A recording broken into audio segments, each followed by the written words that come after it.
Tomahawk পাঠালে সম্পর্ক শেষ, ট্রাম্পকে পুতিনের চূড়ান্ত হুমকি। রাশিয়ার প্রেসিডেন্ট ভ্লাদিমির পুতিন এক স্পষ্ট সতর্কতা দিয়েছেন, যুক্তরাষ্ট্র যদি ইউক্রেনের টমাহক ক্ষেপণাস্ত্র পাঠায় তবে তা হবে সম্পর্ক ধ্বংসের সূচনা। আলাস্কার শীর্ষ বৈঠকের 1 মাসের মাথায় পুতিনের এই বক্তব্যে আবারও বরফ ঠান্ডা হাওয়া বইতে শুরু করেছে ওয়াশিংটন মস্কো সম্পর্কের ওপর।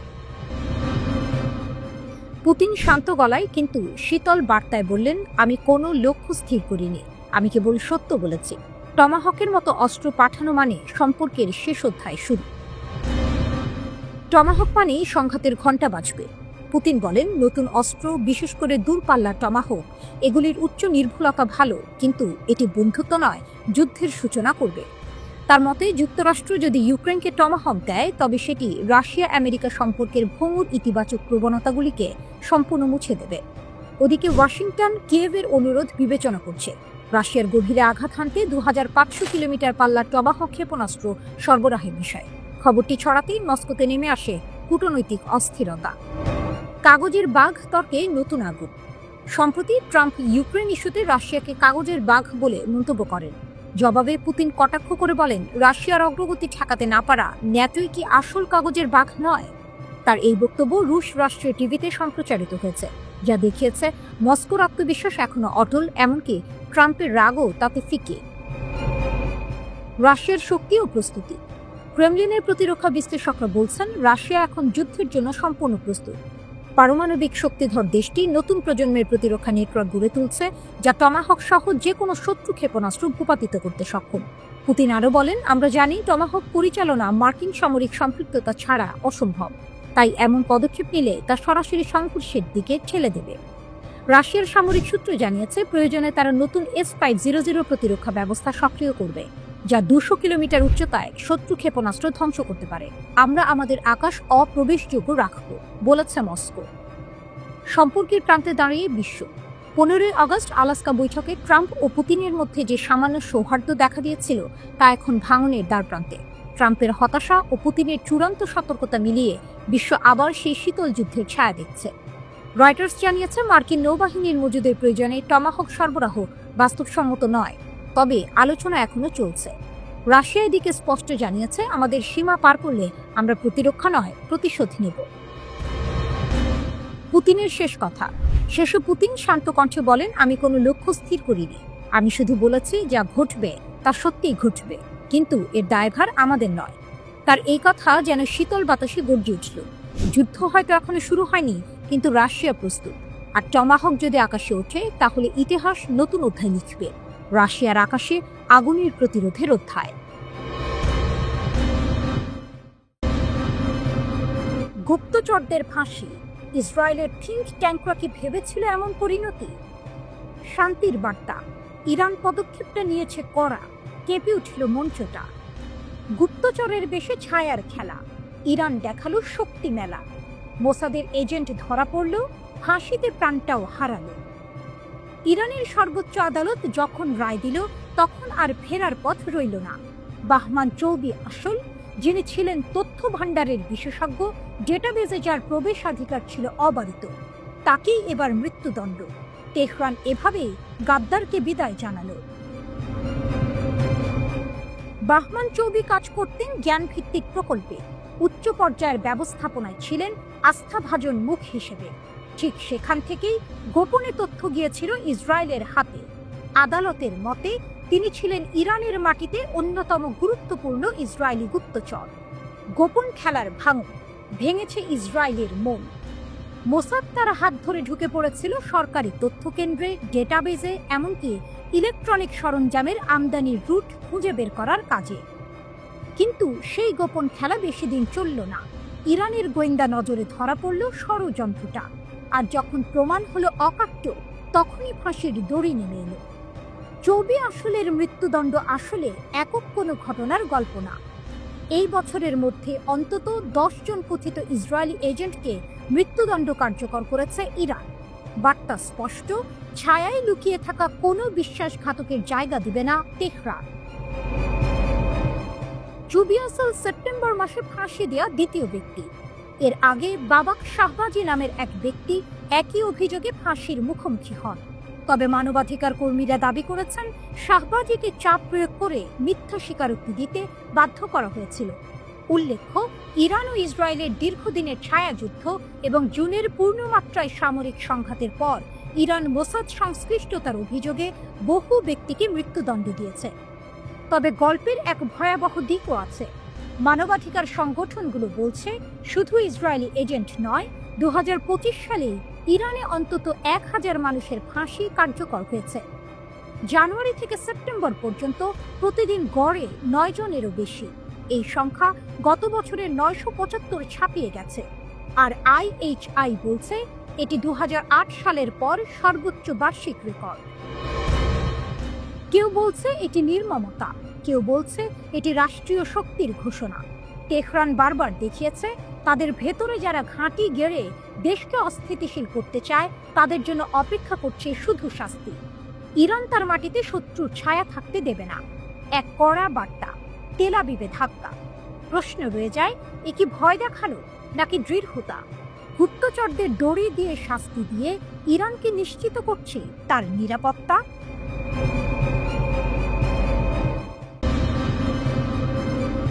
দূর ইয়েমেন থেকে ক্ষেপণাস্ত্রের হুঙ্কার। নেতানিয়াহুর দেশকে যুক্তরাষ্ট্র কতদিন করবে উদ্ধার? ইসরায়েলের দিকে তেড়ে আসে সেই মারণাস্ত্রের ছোঁয়া, যার নাম ক্লাস্টার বোমা। এক ঝলকে যেন যুদ্ধের নতুন মোড়। হুথিদের দাবি তাদের শক্তি বৃদ্ধি এখন যেন এক কঠিন ধাঁধা। ইরান সমর্থিত ইয়েমেনের হুথি মিলিশিয়া ইসরায়েলের বুকে ভয়ানক আক্রমণের দাবি করেছে। তাদের ঘোষণা, সংবেদনশীল স্থান লক্ষ্যবস্তু করা হয়েছিল ক্লাস্টার বোমা ব্যবহার করে। তেল আবিব এলাকার দিকে ছিল নিশানা। সামরিক রণক্ষেত্রে এমন বিস্ফোরক ব্যবহারের ঘোষণা যেন এক নতুন কৌশলগত বার্তা। শুধু ক্ষেপণাস্ত্র না, ইলাক অঞ্চলের দিকে 2টি ড্রোন ব্যবহার করেও লক্ষ্যবস্তু করা হয়েছিল বলে দাবি করেছে হুথিরা। এই ক্লাস্টার বোমা নিয়েই যত উদ্বেগ। ক্ষেপণাস্ত্রের সাব মিনিউরিয়েশনগুলিতে কোনো দিক নির্দেশনা না থাকায় তা মাটিতে পড়ার পর বিস্ফোরিত হয়। তাতেই ইসরায়েলের দুশ্চিন্তার উদ্রেক। আন্তর্জাতিকভাবে বহু দেশে এই বোমা নিষিদ্ধ। হুথিদের হাতে এর ব্যবহার তাদের ক্রমবর্ধমান সামরিক সক্ষমতাকেই তুলে ধরল। তবে ইসরায়েলের সামরিক বাহিনী IDF তাদের প্রতিরক্ষা ব্যবস্থার সাফল্যের কথা জানিয়েছে। তারা বলেছে, কোনো ক্ষতি বা হতাহতের ঘটনা ছাড়াই সমস্ত ক্ষেপণাস্ত্র সফলভাবে প্রতিহত করা হয়েছে। এই দ্বিমুখী দাবির মাঝে ক্ষয়ক্ষতি নিয়ে ধোঁয়াশা তৈরি হয়েছে। এই হামলার পরই বিশ্বমঞ্চে কঠোর বার্তা দিয়েছেন ইসরায়েলের প্রধানমন্ত্রী বেনিয়ামিন নেতানিয়াহু। তার কথায়, হামাস এবং তার মিত্রদের বিরুদ্ধে ইসরায়েলের লড়াই কেবল তাদের একার নয়, বরং আধুনিক বিশ্বের উপরে নেমে আসা এক অন্ধকার যুগের বিরুদ্ধে। তার মতে, শত্রুরা সকলকে সমানভাবে ঘৃণা করে এবং তাদের লক্ষ্য সহিংসতা, ধর্মান্ধতা এবং সন্ত্রাসের অন্ধকার যুগে বিশ্বকে টেনে নিয়ে যাওয়া। নেতানিয়াহু দাবি করেন, প্রকাশ্যে নিন্দা করলেও অনেক বিশ্ব নেতা ব্যক্তিগতভাবে ইসরায়েলকে ধন্যবাদ জানান, কারণ ইসরায়েলের দুর্দান্ত গোয়েন্দা পরিষেবা নাকি বারবার তাদের রাজধানীতে সন্ত্রাসী হামলা প্রতিহত করে অসংখ্য জীবন বাঁচিয়েছে। তিনি 7ই অক্টোবরের হামলার সঙ্গে আমেরিকার উপর কাল্পনিক আক্রমণের তুলনা টেনে প্রশ্নে ছুড়ে দেন, যদি 40,000 আমেরিকান নিহত হতো এবং 10,000 জিম্মি হতো, তবে আমেরিকা কি তাদের টিকে থাকতে দিত? তার সাফ জবাব, কখনোই না। আর ঠিক এই কারণেই ইসরায়েল গাজায় হামাসকে নির্মূল করছে। নেতানিয়াহুর কথায়, যে কোনো আত্মমর্যাদাশীল সরকার এটাই করবে। হুথিরা মূলত ইরান সমর্থিত একটি সামরিক শক্তি। তাদের হাতে অত্যাধুনিক ব্যালিস্টিক ক্ষেপণাস্ত্র ও ড্রোনের উপস্থিতি ইঙ্গিত দেয় দূরপাল্লার হামলা চালানোর ক্ষমতা তাদের আছে, যা ইসরায়েল পর্যন্ত আঘাত হানতে সক্ষম। ফিলিস্তিনিদের প্রতি সংহতি জানিয়ে গাজার যুদ্ধের প্রেক্ষাপটে এই হামলা আঞ্চলিক সংঘাতের পারদকে আরও ছড়িয়ে দিয়েছে। যুদ্ধ যেন আজ শুধু এক দেশের সীমানায় আবদ্ধ নয়, বরং এটি এক আদর্শের লড়াই, যা দূর ইয়েমেন থেকেও তার ভয়াল ছায়া ফেলছে ভূমধ্য সাগরের তীরে। হুথিদের সামরিক শক্তি আজ ইসরায়েলের এক বড় চ্যালেঞ্জ।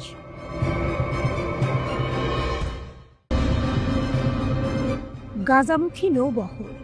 ইতালি থেকে যাত্রা শুরু, পথে আশঙ্কার ছায়া। মধ্যপ্রাচ্যের যুদ্ধবিধ্বস্ত উপত্যকা গাজায় আবারও ভেসে যাচ্ছে আশা ও মানবিক সহায়তার পাল। ইতালির দক্ষিণাঞ্চলের সিসিলি শহর থেকে গত শনিবার গাজামুখী নতুন একটি নৌবহরের যাত্রা শুরু হয়েছে। এই বহরে আছে 10টি নৌযান এবং 60 জন মানুষ। তাদের মধ্যে রয়েছেন 9 দেশের নির্বাচিত প্রতিনিধিরা। এই উদ্যোগের আয়োজক ফ্রিডম ফ্লোটিলা কোয়ালিশন FFC ও 1000 Migrants to Gaza TMTC। এক বিবৃতিতে তারা জানিয়েছে, এই নৌযানগুলোয় রয়েছে চিকিৎসা সরঞ্জাম, শুকনো খাবার ও পড়াশোনার সামগ্রী। আয়োজকরা স্পষ্ট জানিয়ে দিয়েছেন, ইসরায়েলের অবৈধ অবরোধ এড়িয়ে সরাসরি ফিলিস্তিনি ভূখণ্ডে পৌঁছানোই তাদের লক্ষ্য। গাজার মানবিক সংকট। 2023 সালের 7 অক্টোবর থেকে গাজায় অবিরাম হামলা চালাচ্ছে ইসরায়েলি বাহিনী। ফিলিস্তিনি কর্মকর্তাদের হিসাব বলছে, এখন পর্যন্ত 66,000-এর বেশি মানুষ নিহত হয়েছেন, আহত হয়েছেন আরও প্রায় 1,68,000। যুদ্ধ থেমে থাকেনি, বরং সাথে যুক্ত হয়েছে খাদ্য, পানি, জ্বালানি ও ওষুধের মারাত্মক সংকট। শুধু অনাহারেই গত 2 বছরে শিশুসহ প্রায় 450 মানুষের মৃত্যু হয়েছে। এমন প্রেক্ষাপটে আন্তর্জাতিক বিভিন্ন সংস্থা থেকে বারবার ত্রাণ পৌঁছানোর চেষ্টা হলেও ইসরায়েলি অবরোধ সেই উদ্যোগকে কঠিন করে তুলছে। তাই এই নতুন ফ্লোটিলা কেবল ত্রাণ নয়, বিশ্ব বিবেকের এক প্রতীকী চ্যালেঞ্জও হয়ে উঠেছে। গ্লোবাল সুমুদ ফ্লোটিলার সঙ্গে যুক্ত হওয়ার পরিকল্পনা। ইতালি থেকে যাত্রা শুরু করা বহরটির সঙ্গে পথে যুক্ত হওয়ার কথা রয়েছে আরেক আন্তর্জাতিক নৌবহরের, যার নাম গ্লোবাল সুমুদ ফ্লোটিলা। এই বহরেও রয়েছে যুক্তরাষ্ট্র, স্পেন, আয়ারল্যান্ড, ফ্রান্স, বেলজিয়াম সহ ইউরোপীয় পার্লামেন্টের প্রতিনিধিরা। রয়েছেন সুপরিচিত সুইডিশ অধিকার কর্মী গ্রেটা থুনবার্গ। কিন্তু পথ যে নিরাপদ নয় তার প্রমাণ মিলেছে। গ্লোবাল সুমুদ ফ্লোটিলার ওপর ড্রোন হামলা হয়। চলতি মাসে এই নিয়ে 3 বার এমন হামলা চালানো হলো। হতাহতের ঘটনা না ঘটলেও সন্দেহের তীর উঠেছে ইসরায়েলের দিকে, কারণ শুরু থেকেই ফ্লোটিলা অভিযানের বিরোধিতা করে আসছে তেল আবিব। তাদের অভিযোগ, হামাসের সঙ্গে এসব অধিকার কর্মীদের যোগসাজশ রয়েছে। গত জুনে গাজার পথে এগিয়ে যাওয়া FFCর একটি নৌযান ম্যাডলিন আটক করা হয় আন্তর্জাতিক জলসীমায়, যা গাজা থেকে প্রায় 150 কিলোমিটার দূরে ছিল। সেই নৌযানে ছিলেন গ্রেটা থুনবার্গ সহ 12 জন অধিকার কর্মী। পরে জুলাই মাসে আটক হয় আরও একটি নৌযান হান্দালা, যেখানে 10 দেশের 21 জন যাত্রী ছিলেন। এসব ঘটনায় ইসরায়েল আন্তর্জাতিক মহলে ব্যাপক সমালোচনার মুখে পড়ে। সামনে কি অপেক্ষা করছে? এখন প্রশ্ন, ইতালি থেকে যাত্রা করা বহরটি কি নিরাপদে গাজায় পৌঁছাতে পারবে, নাকি আবারও আন্তর্জাতিক জলসীমায় বাধার মুখে পড়বে? একদিকে যুদ্ধবিধ্বস্ত উপত্যকায় অপেক্ষমান মানুষের জন্য জরুরি ত্রাণ, অন্যদিকে আঞ্চলিক রাজনীতির কঠিন বাস্তবতা। মানবিক দায়িত্ব বনাম সামরিক নিয়ন্ত্রণের এই টানাপোড়েনে গাজার আকাশে ভেসে বেড়াচ্ছে অনিশ্চয়তা। তবে নৌবহরটি যাত্রা শুরু করেছে একটি মাত্র বার্তা নিয়ে, অবরোধ নয়, জীবন চাই। ফিলিস্তিন রাষ্ট্র প্রশ্নে সৌদির নতুন বার্তা, দ্বিরাষ্ট্রীয় সমাধান ছাড়া নেই শান্তি।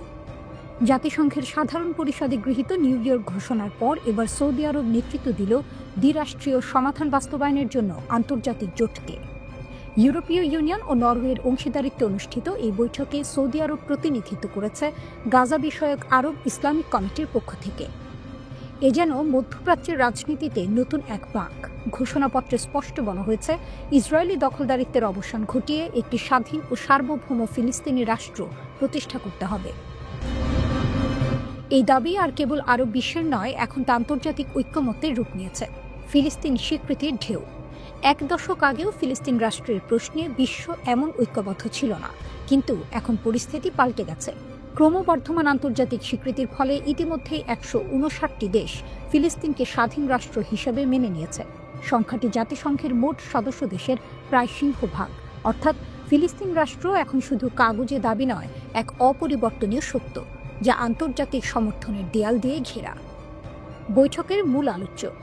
মন্ত্রী পর্যায়ের বৈঠকে আলোচনার কেন্দ্রবিন্দু ছিল কিভাবে নিউ ইয়র্ক ঘোষণাপত্রকে বাস্তবে রূপ দেওয়া যায়, শুধু কথার মধ্যে সীমাবদ্ধ না রেখে নির্দিষ্ট সময়সীমা ও অনুসরণযোগ্য প্রক্রিয়া সহ একটি কার্যকর রূপরেখা তৈরি করার উপর জোর দেওয়া হয়।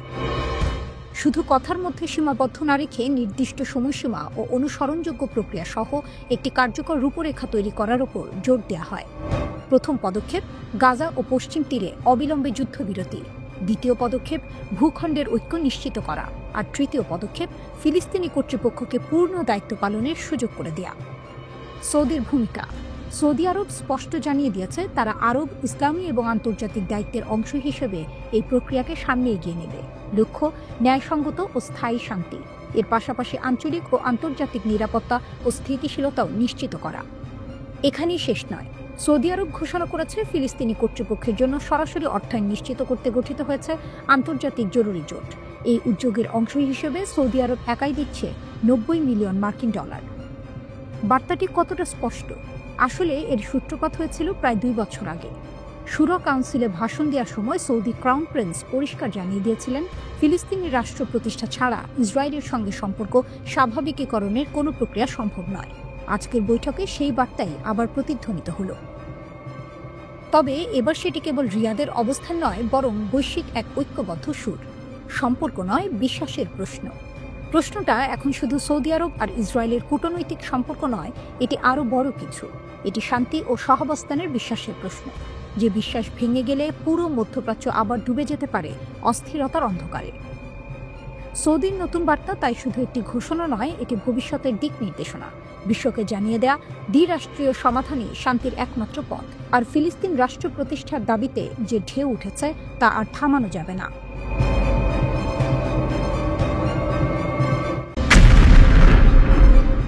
বুশহরের শুরুটা ছিল মাত্র।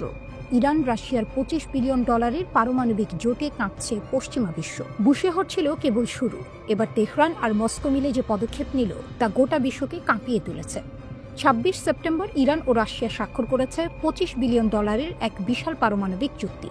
রাশিয়ার রোসাটম সংস্থা ইরানে নির্মাণ করবে 4টি নতুন পারমাণবিক বিদ্যুৎ কেন্দ্র। একই সঙ্গে ছোট মডুলার রিঅ্যাক্টর নিয়েও কাজ করবে তারা।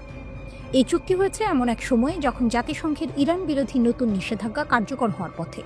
একদিকে নিষেধাজ্ঞার চাপ, অন্যদিকে ইরান রাশিয়ার এই কৌশলগত হাত মেলানো পশ্চিমাদের কাছে এটি নিঃসন্দেহে অশনি সংকেত।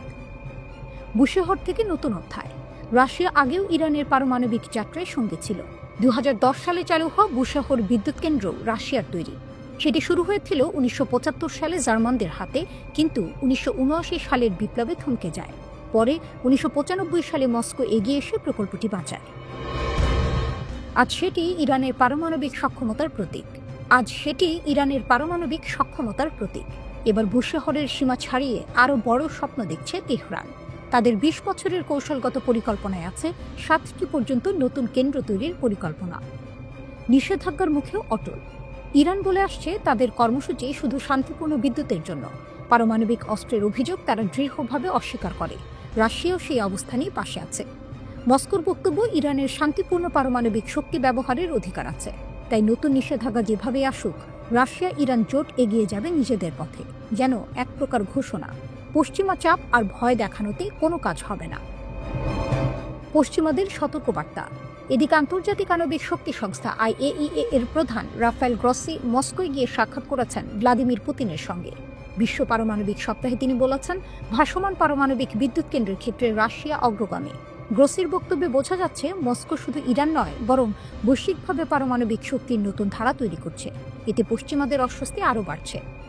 হুক, এক চুক্তি, বহুমুখী ঝড়। $25 বিলিয়ন এই এক চুক্তি যেন খুলে দিল বহুমুখী ঝড়ের দরজা।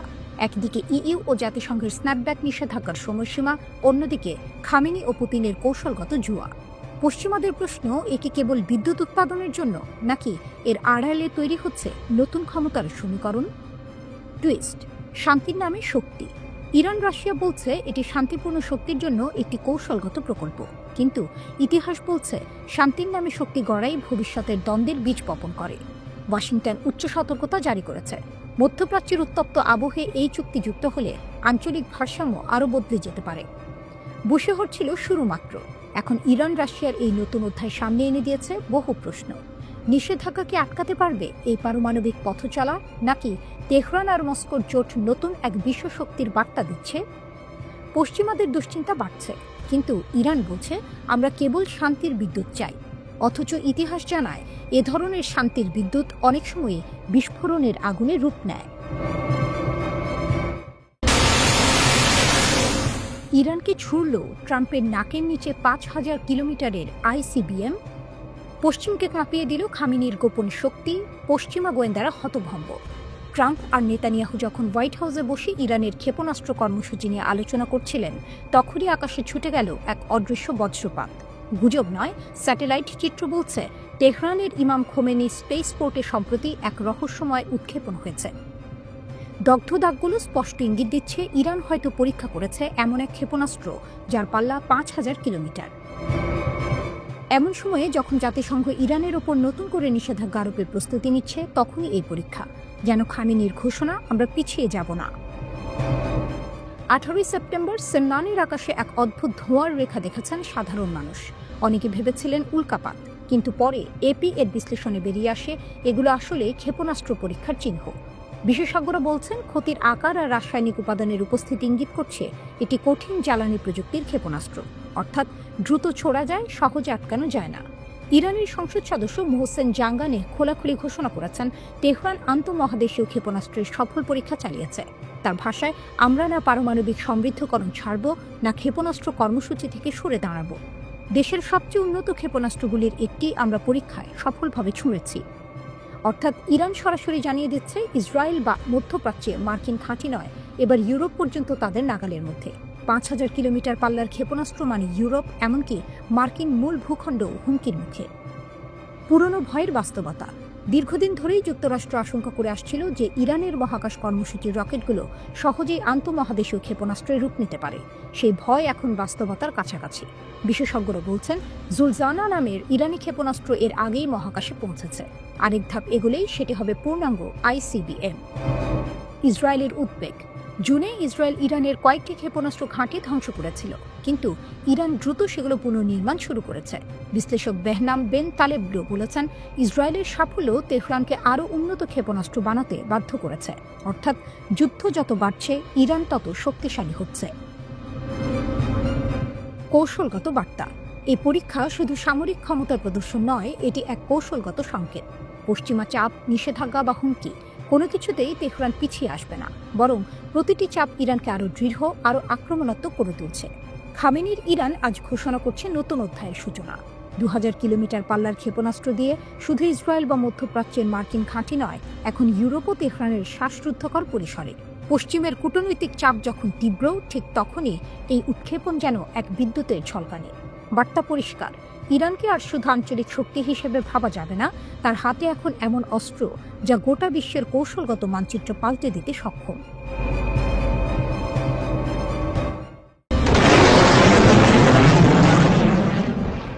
ইরানের গোপন ক্ষেপণাস্ত্র পরীক্ষা। ট্রাম্প নেতানিয়াহু আতঙ্কে সারা। লুকানো পরীক্ষা, আকাশে ছায়ার রেখা আর স্যাটেলাইট ছবিতে উন্মোচিত রহস্যের আনাগোনা। বিশ্বের চোখ এখন তেহরানের দিকেই রাখা। স্যাটেলাইট চিত্র বলছে ইরান ইমাম খোমেনি মহাকাশ বন্দরে ক্ষেপণাস্ত্র পরীক্ষা চালিয়েছে। অ্যাসোসিয়েটেড প্রেস প্ল্যানেট ল্যাবসের ছবি বিশ্লেষণ করে এই দাবি করেছে। অথচ ইরান একটিও শব্দ উচ্চারণ করেনি। নীরবতা যেন নিজেই এক রহস্যের হাত ছানি। তেহরান থেকে ২৩০ কিলোমিটার দক্ষিণ পূর্বে সেমনান প্রদেশের সেই লঞ্চ প্যাডে আগে নীল রঙের উপর লাল, সাদা আর সবুজ ব্যান্ড ছিল। হঠাৎ নতুন ছবিতে গাঢ় পোড়ার দাগ ধরা দিল, ঠিক যেন আগুনের আঁচে দগ্ধ মাটি। বিশেষজ্ঞরা বলছেন এগুলোই উৎক্ষেপণের স্বাক্ষর বহন করছে নাকি। ইন্টারন্যাশনাল ইনস্টিটিউট ফর স্ট্র্যাটেজিক স্টাডিজের গবেষক ফ্যারিয়ান হেন্টস জানিয়েছেন পোড়ার তীব্রতা বলছে এটা কঠিন জ্বালানির ক্ষেপণাস্ত্র, কারণ কঠিন জ্বালানির রকেট পেছনে রেখে যায় অ্যালুমিনিয়াম অক্সাইডের দগ্ধ চিহ্ন। এমনকি ছবিতে দেখা উত্তর দক্ষিণ রেখাও জানাচ্ছে রকেটের আগুনকে সরিয়ে দেওয়া হয়েছে বিশেষ বিস্ফোরণ ডিফ্লেক্টরের মাধ্যমে। ইরান তবে কি নতুন খেলায় মেতেছে? 18 সেপ্টেম্বর সোশ্যাল মিডিয়ায় ভেসে ওঠে একটি ছবি, সেমনান প্রদেশের আকাশে রকেটের ধোঁয়ার কেরামতি। সেটি এখন এই আলোচনার কেন্দ্রবিন্দু। অথচ ইরানের রাষ্ট্রীয় গণমাধ্যম একে এড়িয়ে গেল। কর্মকর্তারাও নিশ্চুপ, তবে পশ্চিমারা নয় চুপ। কেবল ক্ষেপণাস্ত্র নয়, একই সময়ে ইরান রাশিয়ার সঙ্গে স্বাক্ষর করেছে আরেকটি গুরুত্বপূর্ণ চুক্তি।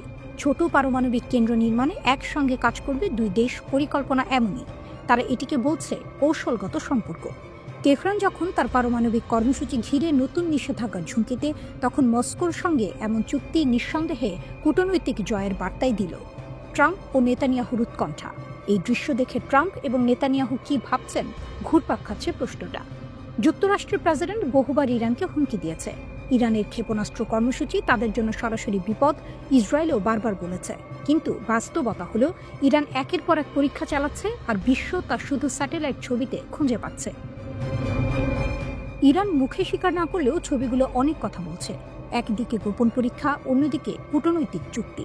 সব মিলিয়ে তেহরান দেখাচ্ছে তাদের থামানো সহজ নয়। যে দেশ আকাশে ছাপ ফেলে নীরবে চলে যেতে পারে, সে দেশ জানে শক্তি প্রদর্শনের আসল মঞ্চ কখনো প্রকাশ্য হয় না, তা থাকে আড়ালে। তাহলে কি সত্যিই ট্রাম্প ও নেতানিয়াহুর দুশ্চিন্তার কারণ আছে? উত্তর খুঁজতে হলে তাকাতে হবে সেমনের আকাশের দিকে, যেখানে রহস্যের গন্ধ ছড়িয়েছে, রহস্যময় ধোঁয়ার রেখা।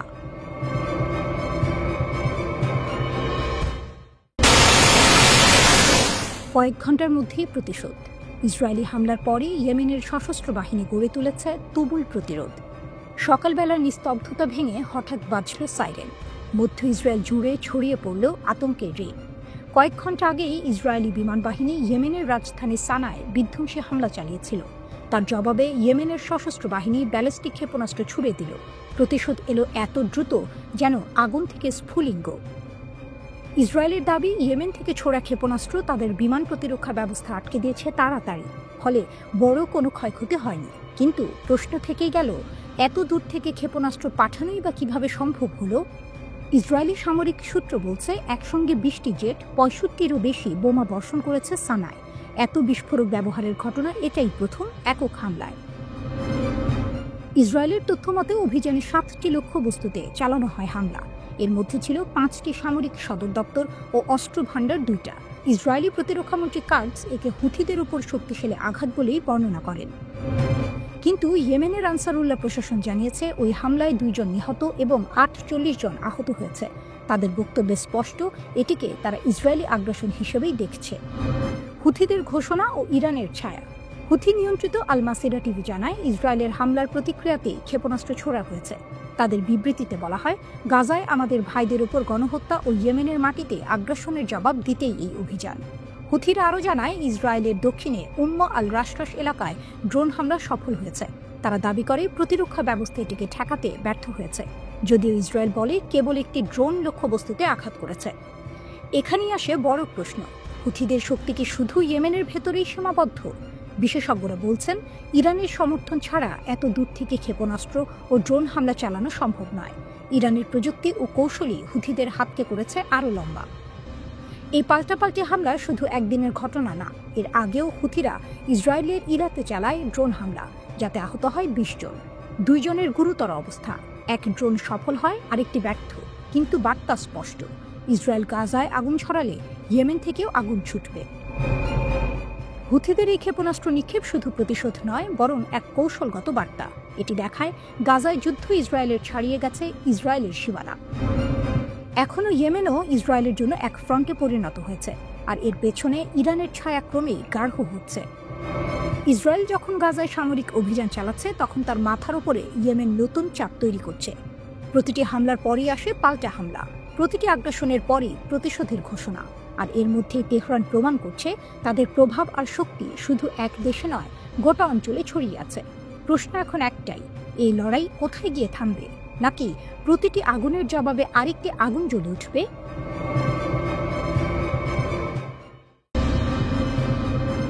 ফিলিস্তিন ছাড়া অসম্ভব ইসরায়েলের সঙ্গে স্বাভাবিক সম্পর্ক। সৌদি আরব ফের কড়া বার্তা দিল। বিশ্ব রাজনীতিতে নতুন কূটনৈতিক ঝড় বয়ে গেছে। ফিলিস্তিন রাষ্ট্র প্রতিষ্ঠা ছাড়া ইসরায়েলের সঙ্গে স্বাভাবিক সম্পর্ক স্থাপিত হবে না, সৌদি আরব ঘোষণা করেছে। জাতিসংঘ সাধারণ পরিষদের 80তম অধিবেশনের ফাঁকে সৌদি আরব, নরওয়ে, স্পেন, জর্ডান ও মিশরের পররাষ্ট্রমন্ত্রীরা যৌথভাবে এই বার্তা দিয়েছে। বিষয়টা পরিষ্কার, ফিলিস্তিনকে বাদ দিলে মধ্যপ্রাচ্যে শান্তির হবে না উদ্ভব। সৌদি আরব জানাচ্ছে, কূটনৈতিক চাপ ও আন্তর্জাতিক সমর্থন থাকলে খুব শিগগিরই একটি টেকসই ফিলিস্তিন রাষ্ট্র প্রতিষ্ঠা সম্ভব। সৌদি আরবের দৃঢ় অবস্থান, ফিলিস্তিনকে স্বাধীন করতে রাখবে অবদান। সৌদি পররাষ্ট্রমন্ত্রী প্রিন্স ফয়সাল বিন ফারহান বলেন, আমরা অল্প সময়ের মধ্যে এমন একটি ফিলিস্তিন রাষ্ট্র দেখতে পারি যা টেকসই হবে এবং ইসরায়েলের সঙ্গে সহাবস্থান করতে পারবে। তিনি সতর্ক করে বলেন, পশ্চিম তীরে ইসরায়েলের অবৈধ দখল বা জমি সংযুক্তিকরণ গাজা ও আঞ্চলিক শান্তির জন্য মারাত্মক হুমকি। বিন সালমানের দেশ ফিলিস্তিনের ঢাল হতে পারবে কি? প্রিন্স ফয়সাল আরও উল্লেখ করেছেন, মার্কিন নেতৃত্বাধীন উদ্যোগের মাধ্যমে এই বিষয়ে কাজ চলছে, কিন্তু এখনই দ্রুত ও শক্তিশালী পদক্ষেপ নেওয়া জরুরি। নরওয়ের পররাষ্ট্রমন্ত্রী এসপেন বার্থ আইদে জানিয়েছেন, ১৫৯টি দেশ ইতোমধ্যেই ফিলিস্তিনকে স্বীকৃতি দিয়েছে। পশ্চিমা দেশগুলোর মধ্যেও স্বীকৃতির প্রবণতা বাড়ছে। স্পেনের পররাষ্ট্রমন্ত্রী হোসে ম্যানুয়েল আলভারেস বলেছেন, ইসরায়েল ফিলিস্তিনি কর্তৃপক্ষকে আর্থিকভাবে দুর্বল করার চেষ্টা করছে, তাই স্পেন ৫০ মিলিয়ন ইউরো অর্থ সহায়তা দেবে। এছাড়া গাজাগাবে মানবিক সহায়তা বহনকারী স্পেনীয় জাহাজগুলো সম্পূর্ণ শান্তিপূর্ণ উদ্যোগ। মিশরের পররাষ্ট্রমন্ত্রী বাদর আবদেলাত্তি জানান, গাজায় ফিলিস্তিনি নিরাপত্তা বাহিনী গড়ে তুলতে কায়রো ও আম্মান একসঙ্গে কাজ করছে। প্রয়োজনে জাতিসংঘ নিরাপত্তা পরিষদের অধীনে আন্তর্জাতিক শান্তিরক্ষী বাহিনী মোতায়েনের বিষয়ে মিশর উন্মুক্ত আছে। বিশ্লেষকরা বলছেন, সৌদি আরব শুধু অর্থ বা কূটনৈতিক প্রভাব দিয়ে নয়, তাদের সামরিক শক্তি ও আঞ্চলিক নেতৃত্ব ব্যবহার করেও ফিলিস্তিনকে আন্তর্জাতিক অঙ্গনে শক্ত স্থান দিতে পারে। সৌদি আরবের তেল, আর্থিক শক্তি ও কূটনৈতিক নেটওয়ার্ক মধ্যপ্রাচ্যের ভারসাম্য ঠিক রাখতে গুরুত্বপূর্ণ ভূমিকা রাখছে। এছাড়া সৌদি আরবের দৃঢ় অবস্থান ইঙ্গিত দেয় যে যদি ইসরায়েল ফিলিস্তিনকে বাদ দিয়ে স্বাভাবিক সম্পর্ক স্থাপনের চেষ্টা করে, সৌদি আরব তা সহ্য করবে না, বরং আঞ্চলিক জোট ও আন্তর্জাতিক সমর্থনের মাধ্যমে চ্যালেঞ্জের মুখে পড়বে ইসরায়েলের পরিকল্পনা। ফিলিস্তিন রাষ্ট্র বাস্তবতা কি কাছে? প্রিন্স ফয়সাল আবারও জোর দিয়ে বলেন, যদি আন্তরিক রাজনৈতিক সদিচ্ছা থাকে তবে খুব দ্রুতই ফিলিস্তিন রাষ্ট্র প্রতিষ্ঠা করা সম্ভব। বিশ্লেষকদের মতে এটি শুধু একটি কূটনৈতিক বার্তা নয়, বরং সৌদি আরবের শক্তি ও প্রভাবের প্রমাণ।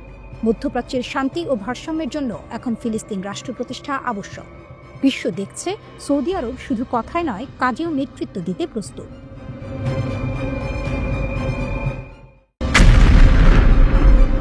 ড্রোন আতঙ্কে কেঁপে উঠল ডেনমার্ক। রাশিয়ার ছায়া ঘন হচ্ছে পশ্চিমাদের মনে দুশ্চিন্তার ছাপ। ডেনমার্ক শান্ত, নিরাপদ, উন্নত এক উত্তর ইউরোপীয় দেশ হিসেবেই সবাই করে মার্ক। অথচ গত কদিন ধরে তার আকাশসীমায় নেমে এসেছে ভয়াল অশনি সংকেত। একের পর এক অজ্ঞাত ড্রোন ঢুকে পড়ছে বিমানবন্দরের মাথার উপর দিয়ে। ভয়ানক উদ্বেগ, আতঙ্কে ভর করেছে সাধারণ মানুষের মনে। কর্তৃপক্ষ অস্থির হয়ে পড়েছে। কে চালাচ্ছে এই রহস্যময় ড্রোনগুলো? বড় প্রশ্ন সবচেয়ে। ২৫শে সেপ্টেম্বর রাতে আবারও থমকে দাঁড়ালো ডেনমার্কের অ্যালবার্গ সামরিক ও বেসামরিক বিমানবন্দর। রাত ১১টা ৪০ আকাশসীমায় সন্দেহজনক ড্রোন ধরা পড়তেই কার্যক্রম বন্ধ করে দিতে হয় অতি সত্বর। নিরাপত্তার খাতিরে ফ্লাইটগুলো স্থগিত করা হলো। একটি যাত্রীবাহী বিমান আমস্টারডামে ফেরত পাঠানো হলো। কোপেনহেগেন থেকে আরেকটি ফ্লাইট বাতিল হলো। বিমানবন্দর কর্তৃপক্ষের একটাই কথা, অগ্রাধিকার পাবে যাত্রী ও কর্মীদের নিরাপত্তা। কিন্তু আতঙ্ক সেখানেই থেমে থাকেনি। পুলিশ জানিয়েছে, শত শত সাধারণ মানুষ ফোন করে জানিয়েছে যে তারা আকাশে দেখেছে ড্রোনের ঝলকানি। শুধু অ্যালবার্গ না, দক্ষিণ ডেনমার্কের ৩টি ছোট বিমানবন্দর এসবিয়ার্গ, সোন্ডারবার্গ এবং স্ক্রাইডস্ট্রুপের কাছেও ড্রোনের দেখা। মনে রাখতে হবে, স্ক্রাইডস্ট্রুপই হচ্ছে ডেনমার্কের অত্যাধুনিক F-16 ও F-35 যুদ্ধ বিমানের ঘাঁটি। এমন সংবেদনশীল এলাকায় ড্রোনের প্রবেশ নিছক নয়, কাকতালীয় ঘটনা। কর্তৃপক্ষ এখনো খোলাখুলি বলতে পারছে না এর পেছনে কারা। তবে তাদের ভাষায় এটি কেবল নয় সাধারণ ড্রোন খেলা। একসাথে এতগুলো স্থানে এত পরিকল্পিত হামলা কেবল পেশাদার হাতেই সম্ভব। অর্থাৎ সন্দেহের তীর ক্রমেই ঘুরছে রাশিয়ার দিকে। ড্যানিশ প্রতিরক্ষা গোয়েন্দা সংস্থার কর্মকর্তারা আরও স্পষ্ট করে বলেন, এটি এক ধরনের হাইব্রিড আক্রমণ। মানে সরাসরি যুদ্ধ নয়, বরং গোপনে শত্রুর নিরাপত্তা দুর্বল করার প্রচেষ্টায় মন। তারা সতর্ক করেছেন, ডেনমার্কের রুশ গুপ্তচর বৃত্তির ঝুঁকি বরাবরই বেশি। এবার তার সঙ্গে যুক্ত হয়েছে নাশকতার আশঙ্কার অগ্রগতি। রাশিয়া কি সত্যিই ইউক্রেন যুদ্ধের বাইরে নতুন এক ফ্রন্ট খুলছে? ন্যাটোর ঘাড়ে শ্বাস ফেলতেই কি ড্রোনগুলো পাঠানো হচ্ছে? মস্কো কি চাইছে বার্তা দিতে, আমরা চাইলে তোমাদের আকাশও অচল করে দিতে পারি? সম্প্রতি কোপেনহেগেন বিমানবন্দর ৪ ঘন্টার জন্য বন্ধ হয়ে গিয়েছিল একই কারণে। অর্থাৎ ঘটনাগুলো একক নয়, বরং একটি ধারাবাহিক প্রচেষ্টা। ডেনমার্কের প্রধানমন্ত্রী সরাসরি বলেই দিয়েছেন, রাশিয়ার সম্পৃক্ততা উড়িয়ে দেওয়া যাবে না। যদিও এখনও কোনো প্রমাণ প্রকাশ পায়নি, তবুও বাস্তবতা বলছে ভিন্ন কাহিনী। রাশিয়া যদি সত্যিই এর পেছনে থাকে, এটি শুধুই ডেনমার্কের সমস্যা নয়, তবে বরং ন্যাটোর নিরাপত্তা ব্যবস্থার উপর সরাসরি আঘাত। যে জোট ইউক্রেনকে সামরিক সহায়তা দিচ্ছে, সেই জোটেরই ভেতর থেকে দুর্বলতা খুঁজছে পুতিন প্রশাসনের হাত। অতএব ড্রোনগুলো শুধু আকাশে ঘোরাফেরা করছে না, তারা যেন অদৃশ্য বার্তা লিখে দিচ্ছে, ইউরোপের আকাশ আর আগের মতো নিরাপদ নয়। আর রাশিয়ার শক্তি শুধু নয় ফ্রন্টলাইনে, ছড়িয়ে পড়ছে আড়ালে, ছায়ার ভেতরে।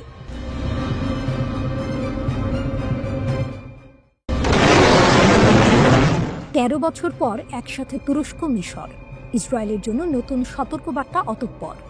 পূর্ব ভূমধ্যসাগর আবার উত্তপ্ত, ফিলিস্তিন, লেবানন, কাতার, সিরিয়া, এরপর এবার মিশর, তুরস্ক, দুই মুসলিম রাষ্ট্র একসাথে হাত মেলালো, আর তাদের একটাই যেন লক্ষ্য, ইসরায়েল ও তার মিত্রদের ঠেকানো। আঙ্কারা ও কায়রোর এই যৌথ পদক্ষেপ ইঙ্গিত দিচ্ছে যে কোনো সময় তেল আবিবের বিরুদ্ধে বড় ধরনের সংঘর্ষ শুরু হতে পারে। দীর্ঘ 13 বছর পর প্রথমবারের মতো তুরস্ক ও মিশর যৌথ নৌ মহড়া শুরু করেছে। বাহর আল সাদাকা 5 দিনের এই মহড়ার নাম দেওয়া হয়েছে। বিশ্লেষকরা বলছেন, এই মহড়া শুধু সামরিক প্রদর্শনী নয়, বরং নতুন আঞ্চলিক ভারসাম্যের স্পষ্ট সংকেত। ইসরায়েল ও তার মিত্রদের জন্য এটি সরাসরি এক থ্রেট। তুরস্কের প্রতিরক্ষা মন্ত্রণালয় জানিয়েছে, মহড়ায় অংশ নিয়েছে আধুনিক যুদ্ধজাহাজ, ফ্রিগেট, সাবমেরিন ও 2টি F-16 যুদ্ধবিমান। ভূমধ্যসাগরের পানিতে গর্জন তুলে নিজেদের শক্তি দেখিয়ে এরদোয়ানের নৌবাহিনীর উত্থান। ইসরায়েল যখন গ্রিস নিয়ন্ত্রিত সাইপ্রাসকে সামরিক ঘাঁটিতে রূপ দেওয়ার চেষ্টা করছে, তখনই তুরস্ক মিশর সামনে এলো একসাথে। যদি সাইপ্রাসে ইসরায়েল হয় সফল, তবে তা সরাসরি তুরস্ককে করে দেবে দুর্বল। ভেঙে যাবে কি এরদোয়ানের মনোবল?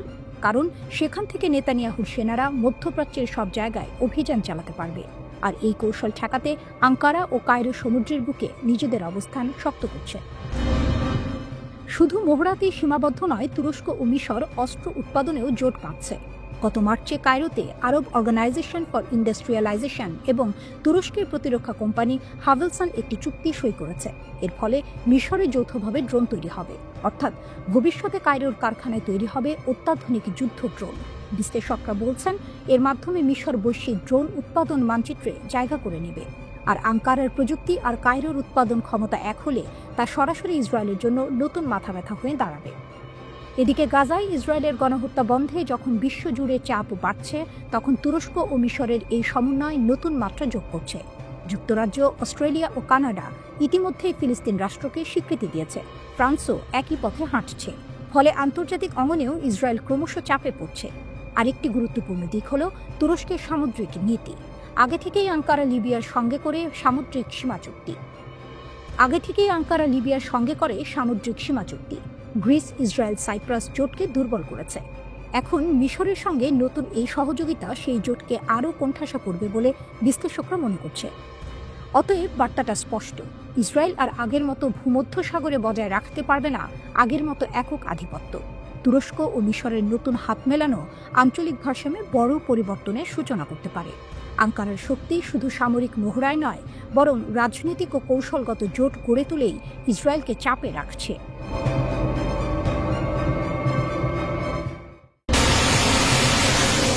গাজার পথে ফ্লোটিলা, ফুটবে কি আলুর রেখা? হঠাৎই ড্রোন হামলা, ভূমধ্যসাগরে যুদ্ধজাহাজের আনাগোনা। একদিকে মানবতার হাতছানি, অন্যদিকে ইসরায়েল লিখছে আগুনে ঘেরা অবরোধের কাহিনী। গাজার মানুষের জন্য খাদ্য, ঔষধ ও কাপড় নিয়ে ছোট ছোট নৌকা ও জাহাজ ছুটে চলছিল ভূমধ্যসাগরের বুকে, কিন্তু মাঝ সমুদ্রে তাদের স্বপ্নে ড্রোন আঘাত হানে। অভিযোগ উঠেছে ইসরায়েল এই হামলার পেছনে। এখানেই গল্পে নতুন মোড় আসে। বিভিন্ন গণমাধ্যম জানায়, গাজার উদ্দেশ্যে যাওয়া ত্রাণবাহী বহরের ওপর ড্রোন হামলা হয়েছে। হামলার ধরনও অস্বাভাবিক। ড্রোন থেকে ফ্ল্যাশব্যাং বিস্ফোরক হয় ফেলা। লক্ষ্য ছিল ভয় দেখানো, থামিয়ে দেয়া। কিন্তু এবার অন্যভাবে গড়ে উঠল প্রতিরোধটা। হামলার পরপরই ইতালি ও স্পেন ঘোষণা দেয় তারা যুদ্ধজাহাজ পাঠাচ্ছে গাজার ফ্লোটিলাকে রক্ষার উদ্দেশ্যে। স্পেনের প্রধানমন্ত্রী পেদ্রো সানচেজ জাতিসংঘের সাধারণ পরিষদের বৈঠকে যোগ দিতে গিয়ে সাংবাদিকদের বলেন, আন্তর্জাতিক আইন মানা জরুরি। ভূমধ্যসাগরে ৪৫ দেশের নাগরিকের চলাচলের অধিকার আছে। তিনি জানান, স্পেনের জাহাজ শুধু সুরক্ষা দেবে না, প্রয়োজনে উদ্ধার কাজও করবে। ইতালির প্রতিরক্ষামন্ত্রী গুইদো ক্রুসেত্তো হামলার নিন্দা জানিয়ে বলেন, ড্রোন হামলা আন্তর্জাতিক মানবিকতাকে চ্যালেঞ্জ করেছে। এরপরে ইতালি একটি ফ্রিগেট পাঠানোর ঘোষণা দেয়। তাদের লক্ষ্য স্পষ্ট, ফ্লোটিলাকে রক্ষা করা এবং প্রয়োজনে যাত্রীদের উদ্ধার করা। এই বহরে আছেন বিভিন্ন দেশের মানবাধিকার কর্মী। ইসরায়েল ভয় দেখাতে হামলা চালাচ্ছে তাদের দাবি, কিন্তু তারা থামবেন না। 13 সেপ্টেম্বর তিউনিসিয়ার বিজর্ট বন্দরে শুরু হয় যাত্রা। প্রায় 50টি নৌযান গাজার অবরোধ ভাঙার মিশনে এগিয়ে যাচ্ছে। এর ভেতরে আছেন ইতালির বিরোধী বামপন্থী দলের 2 আইন প্রণেতা। তাদের একজন স্পষ্ট বললেন, এখন সময় এসেছে আন্তর্জাতিকভাবে এই ঘটনাকে গুরুত্ব দেওয়ার। শুধু ইতালি ও স্পেন নয়, ইউরোপীয় কমিশন সহ অন্যান্য দেশকেও সমন্বিত পদক্ষেপ নিতে আহ্বান জানানো হয়েছে।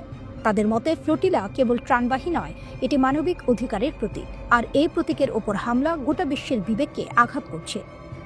অন্যদিকে ইসরায়েলি প্রতিরক্ষা বাহিনী IDF এই বিষয়ে কোনো আনুষ্ঠানিক মন্তব্য করেনি। তবে ইসরায়েলের পররাষ্ট্র মন্ত্রণালয় জানিয়েছে তারা ফ্লোটিলাকে থামাবে, অর্থাৎ উত্তেজনা এখানেই শেষ নয়, বরং সামনে আরও সংঘাতের আভাস। এখন প্রশ্ন একটাই, ড্রোনের আতঙ্কে কি থেমে যাবে ফ্লোটিলা, নাকি ইতালি স্পেনের যুদ্ধজাহাজের উপস্থিতি নতুন ইতিহাস লিখবে? গাজার অবরোধ ভাঙার লড়াই যেন মানবতা আর দমননীতির সরাসরি সংঘর্ষে পরিণত হয়েছে। শেষ পর্যন্ত ভূমধ্য সাগরের নীল জলে যুদ্ধজাহাজের গর্জন আর ফ্লোটিলার পতাকা, দুটি ছবি একসঙ্গে দাঁড় করিয়েছে মানব সভ্যতার সবচেয়ে বড় দ্বন্দ্বকে। এক পাশে মানবাধিকার, অন্য পাশে অবরোধ। গল্প এখন কেবল গাজার নয়, গোটা বিশ্বের।